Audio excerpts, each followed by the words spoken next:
Okay, let's say if we wanted to count how many arrangements there are of the letters A, B, and C. Well, this one's kind of easy. You could list them all. So start with all the ones that start with A. So these two, and then you go A, B, C, and then A, C, B. And then similarly, all the ones that start with B, B, A, C, B, C, A, and then C, A, B, C, B, A. So kind of we're going in alphabetical order here, and there are 6 ways. So you could think, well, this isn't too bad. Let's see what happens if we have 5 letters, A, B, C, D, E. How many different ways can we arrange it? Well, I'll tell you right now that there are 120 different ways. So listing it isn't a very good idea. We'll have to write down 120 different arrangements, and that will take forever. So let's see if we can think about a better way of thinking of it. And a good way is to think, well, how many choices do you have for each of the positions? So let's say we wanted to make one of these arrangements. Well, we would have 5 choices for the first letter. We could choose any 5 of these. So let's, as an example, let's choose one. Let's say that we chose D, for example. And once we choose D for the first letter, we can't choose it again. Okay, so let's go to the next one. So we have to choose the first letter, and we have to choose the second letter, and the third letter, and the fourth letter, and the fifth letter. And think, we're saying and, right? When we say how we have to choose these things, and means multiplication. So we choose the first letter, then we choose the second letter, but there's only 4 letters left to choose from. So let's say we chose the B. Cross that out. And now we need to choose the third letter. Let's say it was an A. There was only 3 choices. A, C, and E were left, and I chose A.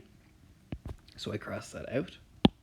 Now there are 2 choices left, so I could choose, say, C. And then finally, there's 1 choice, and so you have to choose just E. So there's only 1 option left. And there we go. And that's how we built up our arrangement. We chose one of the 5 letters for the first letter, and then we chose that, and we can't use it again. So there are 4 choices for the second letter. Choose that, can't choose it again. 3 choices for the third, 2 choices for the second, and the remaining letter, we only have 1 option for the last one. So, in general, we can kind of generalize this with the same idea. So in general,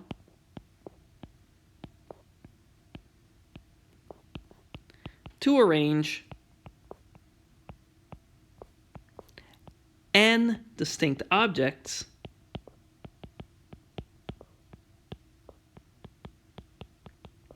there are, well, n choices for the first object, 1 less than that, n minus 1 choices for the second object, n minus 2 choices for the third object. You keep doing that all the way down to 2 choices for the second last object, and 1 choice for the last object. So there's that many different arrangements.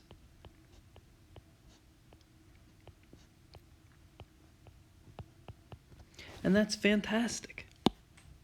And this idea of multiplying the numbers starting at n and going all the way down to 1, this is going to be something that's going to come up quite a bit. So we're going to come up with some notation for this, just so we can write it a little bit more succinctly and a little bit neater. So multiplying the numbers from 1 to n, we'll write it like n with an exclamation mark after it, and we say n factorial. And that's just a shorthand way of writing all the numbers from n to 1 multiplied together. as a quick example to make sure we understand. 5, let's do 6 factorial is 1 times 2 times 3 times 4 times 5 times 6. And you can check if you multiply all of those together, you get 720. So that wasn't too bad. Let's look at another quick example. Okay, so here's kind of a similar example. We're talking about the snack food Bits and Bytes. And in that snack food, there are 4 different types of snack. There's the Shreddy, there's the Cheerio, there's the pretzel, and there's the cheesy bit. And the order that I wrote them down here, this is my preference. My favorite is the Shreddy, then the Cheerio, then the pretzel, then my least favorite is the cheesy bit. And you could imagine, if you've had Bits and Bytes before, you could imagine your own preference. It may differ, it may not. But the question is, let's say you were at a party, how many people would need to be at this party to guarantee, so with 100% certainty, that there are 2 people there that have the same preference? So maybe pause the video now and have a think about that, but it'll give you a little bit of a hint. So maybe instead of Bits and Bytes preference, say an easier one just to kind of get the idea is think about if instead of we were talking about Bits and Bytes preference, think about favorite number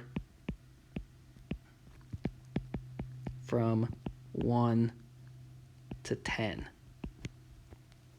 So there's 10 numbers from 1 to 10. 1, 2, 3, 4, 5, 6, 7, 8, 9, 10. How many people would have to be at a party to guarantee that 2 people would share the same favorite number? So pause the video and think about that, and then think about how you can apply that logic to the Bits and Bytes problem.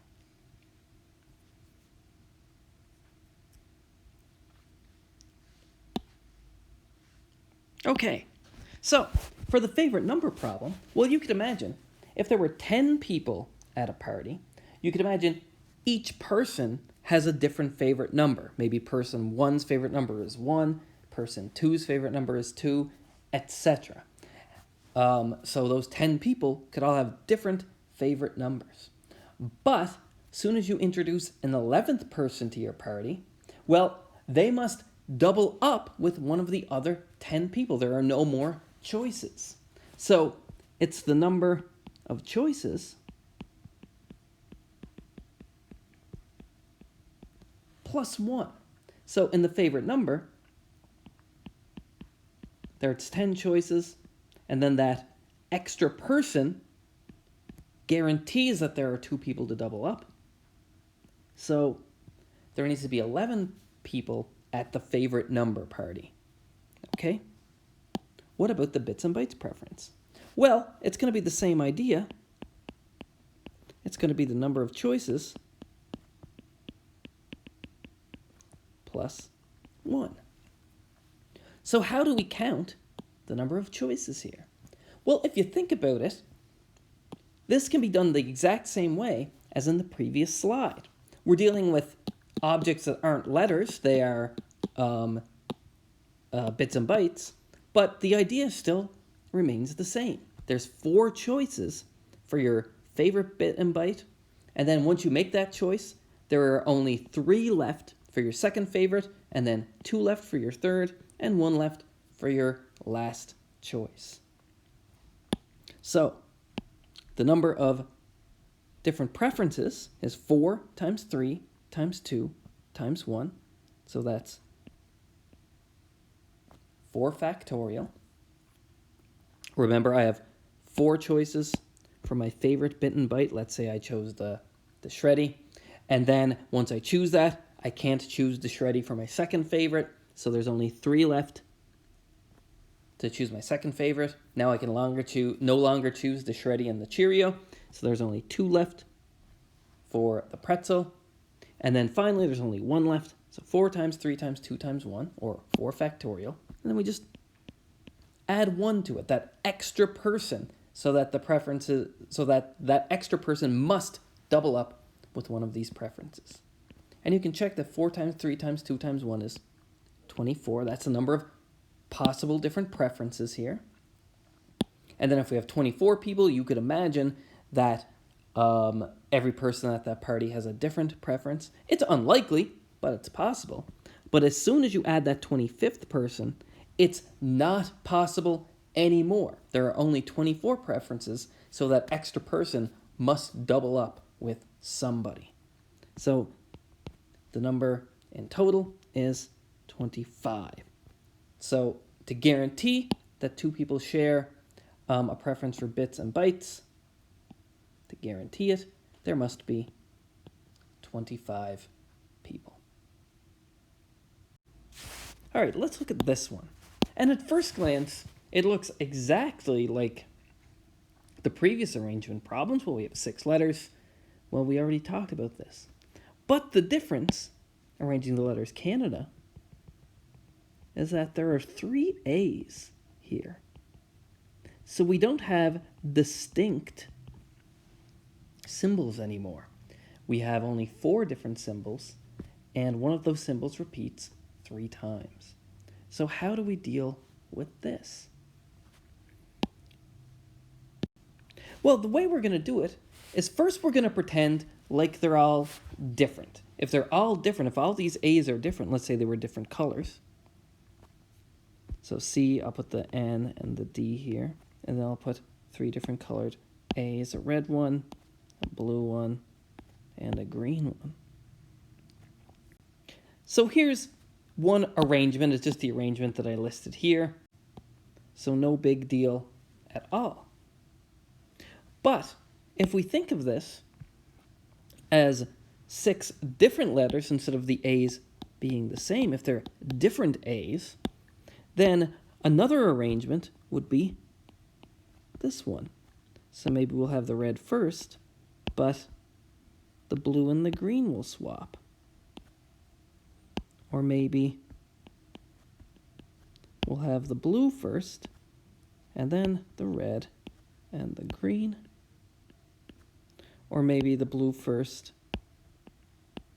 and then the green and the red. Or maybe the green first this time, and then the red and the blue.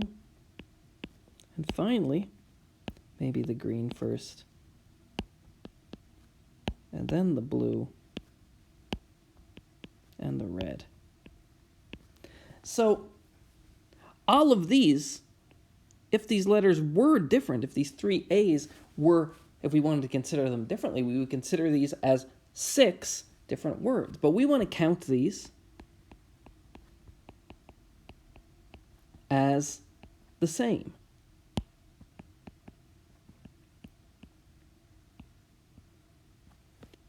And if you think about it, for any arrangement here, there's going to be 6 different copies that we want to consider the same, because we have to choose which of the 3 A's goes first, then which of the 2 remaining A's goes second, and which, and we're left with 1 A, so that goes last. So there are, in this case, because there's 3 different A's, there's 3 factorial ways of arranging the A's inside of the word. So if we just treated these as 6 different letters, then we're going to be overcounting by a multiple of 6, because for any arrangement of these letters, if we just pretended like they were all different letters, we're going to get 6 copies where the A's are arranged. So the answer to this one is, well, if we pretend they're all different, there are 6 factorial ways of arranging those 6 letters, but 3 are the same. So we need to divide by to avoid counting those multiple times. we need to divide by 3 factorial so that we're not overcounting by a multiple of 6. We're not counting these as 6 different things. We only count them once. So we're going to divide by 6, or 3 factorial. 3 times 2 times 1 is, of course, 6. So what is this? And I'm going to kind of give you an idea how to figure these out kind of easily. Sometimes it's helpful to write out all of these like that. And then we can write 3 factorial as 3 times 2 times 1. And then you can just cancel out the bottom factors. And I will tell you that you'll always be able to cancel out the factors in the denominator with something up top. Why that's the case is slightly beyond this course, not too far beyond. So I'll make that note. You can always cancel out denominator factors with something in the numerator. So let's go ahead and do it. Here's a 3, here's a 3, here's a 2, here's a 2, and then times 1 is nothing. Or maybe instead of that, you could have seen, well, 3 times 2 is 6, so we'll take out a copy of 3 in the 6, and then we'll factor out this 2 here. And then you'd be left with 5 times 4 times 3 times 2 times 1. So either the blue way or the red way is fine.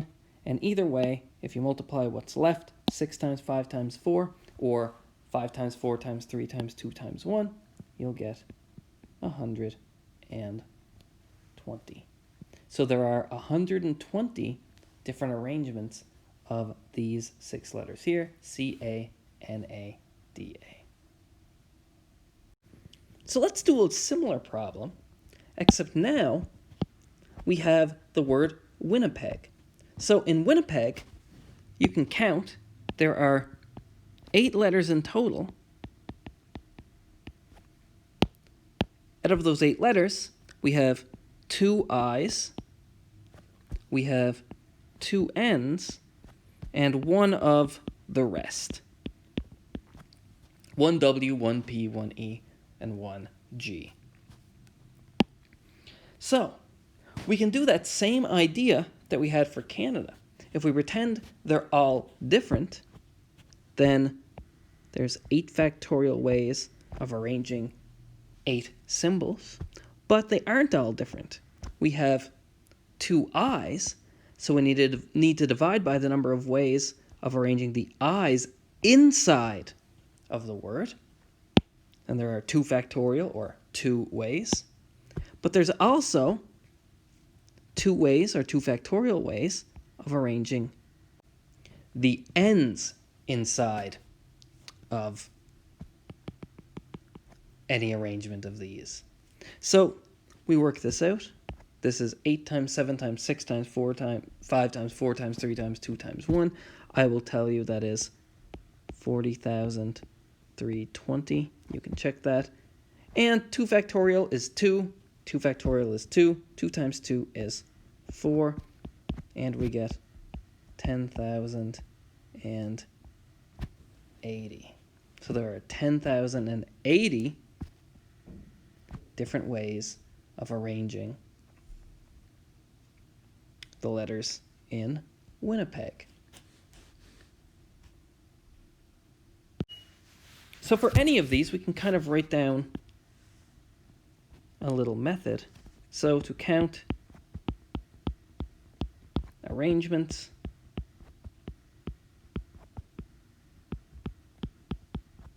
of letters. So first thing we do is count the number of symbols in total. So in the example up here, we had 8 symbols, 8 letters, W-I-N-N-I-P-E-G. And then count the number of times each symbol repeats. And that's what we did here. So here we had 2 i's, 2 n's, and 1 of the rest. So now we can say the number is going to be the number of symbols factorial up top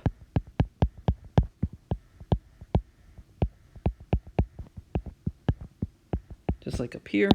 We had 8 symbols, so it's 8 factorial. And then for each of the repeating symbols, so number of symbol 1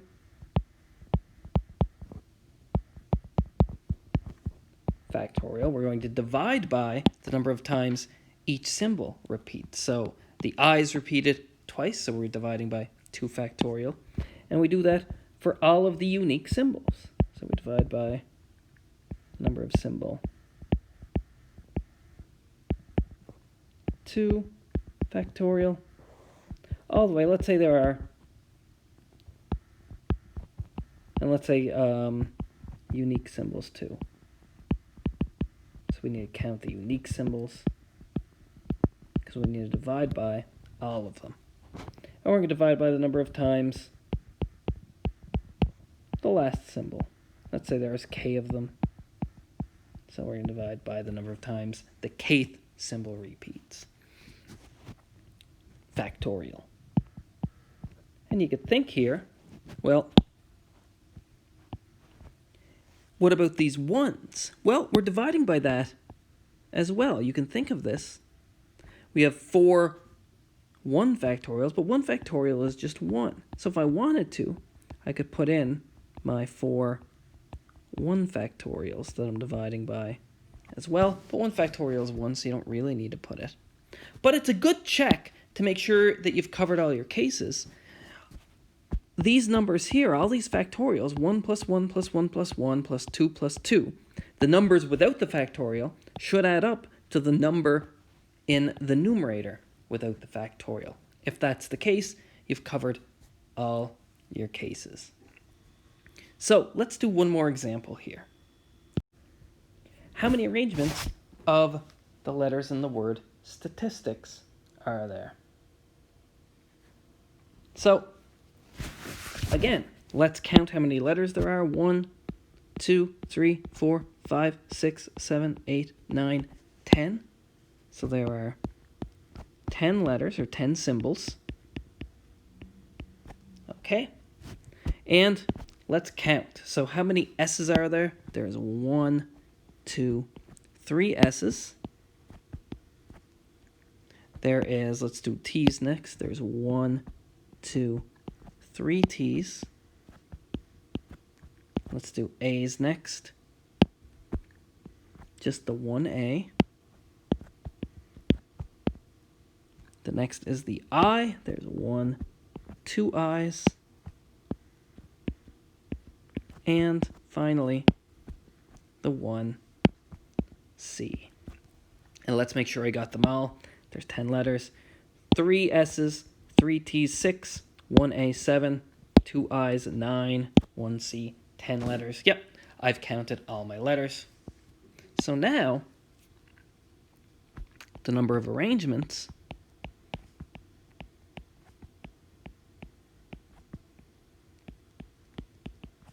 well, it's going to be 10 factorial divided by, well, we have 3 factorial, since we have 3 S's, 3 factorial, since we have 3 T's. I'm going to put this 1 factorial in for the number of A's, 2 factorial for the number of I's, and 1 factorial again for the number of C's, and we check 3, 6, 7, 9, 10. We have 10 symbols. We're good to go. So now we just have to simplify this. So this 10 factorial is 10 times 9 times 8 times 7 times 6 times 5 times 4 times 3 times 2 times 1. And we're going to divide by, well, 3 times 2 times 1. That's the first 3 factorial. times 3 times 2 times 1, that's the second 3 factorial, times 1, I'm not even going to write that in, so times 2 times 1, that's the 2 factorial, and again we have another 1 factorial I'm not going to write in. So let's cancel off as much as I can. So I'm going to factor out, first of all, this 3 and 2. We'll factor out with this 3 and 2. Okay. I can factor out this 3 and 2 here with this 6, since 6 is 3 times 2. I'm going to take both of those factors out. And I'm just left with this 2 here. Let me factor that out of, I don't know, let's say the 4 here. 2 times 2 is 4, so I'm going to factor that out. And so we just have left 10 times 9 times 8 times 7 times 5. And what is that? Well, we have 10 times 9 is 90. 90 times 8 is 720. And then we just have times 7 times 5, and 7 times 5 is 35. So we just multiply these. 5 times 0 is 0. 5 times 2 is 10. 5 times 7 is 35, plus 1 is 36. 3 times 0 is 0. 3 times 2 is 6. 3 times 7 is 21. We add, we get 2, 5, 2, 0, 0. So there are 25,200 different arrangements of the letters in statistics. In the next video, we'll see how to apply this idea of counting arrangements of letters to some word problems. And it's kind of a cool technique. You can apply this to lots of different types of counting problems where you're arranging, and it's a very easy and powerful way of counting these types of questions.